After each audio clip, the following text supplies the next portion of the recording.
Je viens d'écouter la totalité de la série sur l'astrologie, l'éternelle fascination, l'éternelle fascination du ciel, quelque chose comme ça. On écoute beaucoup Serge Brémorel dans ses 4 émissions d'1 heure, et on peut dire qu'il a, en ce milieu de la phase solsticiale, il incarne une certaine centralité, il faut le lui reconnaître. Et je voudrais quand même apporter mon bémol à tout cela et m'interroger sur cette question: quelle astrologie et quelle science? Car à mon avis, il y a un double malentendu. Le premier malentendu, c'est quelle astrologie? On s'attaque à l'astrologie comme si elle était permanente, constante, qu'elle n'avait pas changé, qu'elle n'avait pas évolué. Donc, est-ce que c'est l'astrologie actuelle, celle qui est pratiquée actuellement? Pour moi, ça n'est pas un critère. L'astrologie est un domaine de recherche et ce sont des chercheurs qui doivent parler de l'astrologie et non pas des praticiens. Et l'autre point, c'est quelle science? Parce qu'une partie de ces 4 émissions, animées notamment par Perrine Kervran, sur France Culture, nous parle de la science. Alors, je retiendrai quelques propos assez amusants pour moi. Enfin, quand on nous dit, par exemple, les 12 signes ne correspondent plus à la réalité du ciel des constellations. C'est une plaisanterie, parce que ces constellations n'ont aucune réalité astronomique ni scientifique. On peut les construire, on peut les diviser, on peut les nommer, on peut les cartographier, tout ce qu'on voudra, mais elles n'ont aucune valeur. Donc, nous dire que ces constellations, elles sont pas respectées par l'astrologie, c'est un contresens absolument gigantesque. Par ailleurs, je crois qu'on le comprendra par la suite, de toute façon, quelle science, quelle science.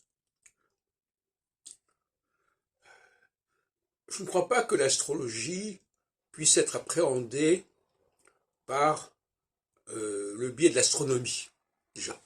Disons les choses très clairement. L'astronomie est un élément tout à fait secondaire pour l'astrologie, hormis le fait qu'effectivement, l'astrologie a besoin d'un vecteur, et d'un seul vecteur, qui pour moi est Saturne.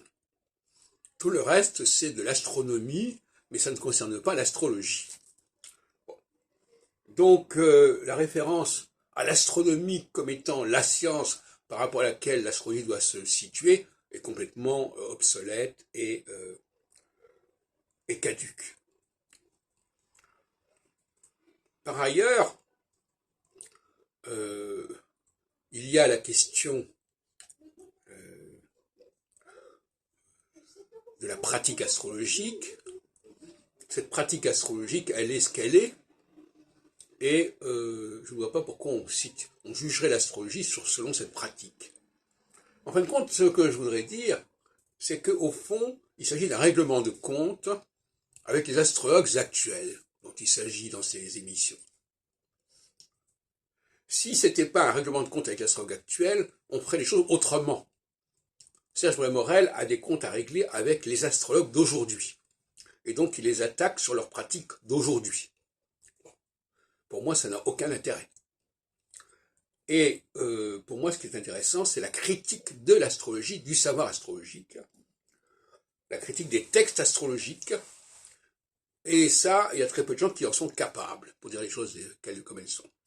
En ce qui concerne Serge Brémorel, ce n'est pas un chercheur en astrologie. C'est quelqu'un qui a appris l'astrologie, une astrologie traditionnelle, et qui juge l'astrologie par rapport à ce qu'il a appris de l'astrologie. C'est pas très sérieux. Voilà donc le malaise que je ressens de manière générale, des gens qui parlent de l'astrologie de manière peu satisfaisante, de manière générale, Par exemple, André Barbeau, dont on entend une parole pendant ses émissions, nous dit « Ah oui, mais il ne faut pas accorder de l'importance aux 12 signes du zodiaque, aux typologies zodiacales, parce que il est évident que les milliards d'habitants sur cette planète ne sauraient se réduire à une telle typologie. » Je suis bien d'accord avec lui, mais pour moi, la typologie zodiacale, c'est une typologie cyclique. Ça correspond à des périodes, ça ne correspond pas à des gens qui sont comme ceci ou comme cela. Donc là aussi, cette façon de présenter les choses est tout à fait biaisée.